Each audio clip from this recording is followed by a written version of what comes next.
उत्तर प्रदेशचे मुख्यमंत्री आदित्यनाथ योगी यांनी मंत्रिपद वाटपात वरचष्मा राखलाय। महत्त्वाची असणारी गृह मंत्रालयासह अनेक महत्त्वाची खाती आदित्यनाथ यांनी स्वतःकडे ठेवले। एकूण 36 मंत्रालये त्यांनी स्वतःकडे ठेवली आहेत।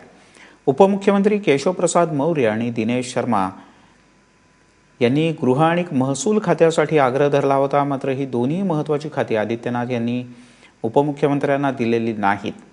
तर सत्तेची सूत्र हाती घेतल्यापासून त्यांनी अनेक धडाकेबाज निर्णय घ्यायला सुरुवात केली। उत्तर प्रदेशात अँटी रोमिओ स्क्वॉड स्थापन करण्यात आलाय। भाजपने त्यांच्या घोषणापत्रातून याचा प्रामुख्याने उल्लेखही केला होता। सत्तेत आल्यापासून योगी आदित्यनाथ यांनी कुठले महत्त्वाचे निर्णय घेतलेत, आपण एक धावती नजर टाकूयात।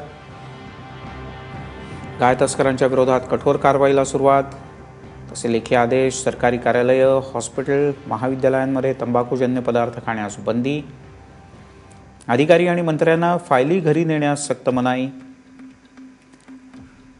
अधिकाऱ्यांनी नागरिकांचे फोन उचलावेत आणि त्यांच्याशी सभ्य भाषेत बोलावं, कर्मचाऱ्यांनी आरोग्यदायी आणि स्वच्छ वातावरणात कामं करावीत, अवैध कत्तलखान्यांच्या विरोधात 2 दिवस आधीपासूनच कारवाई सुरू झाली आहे। लखनौ, मेरठसह अन्य मोठ्या शहरांमध्ये कारवाई सुरू झाली आहे।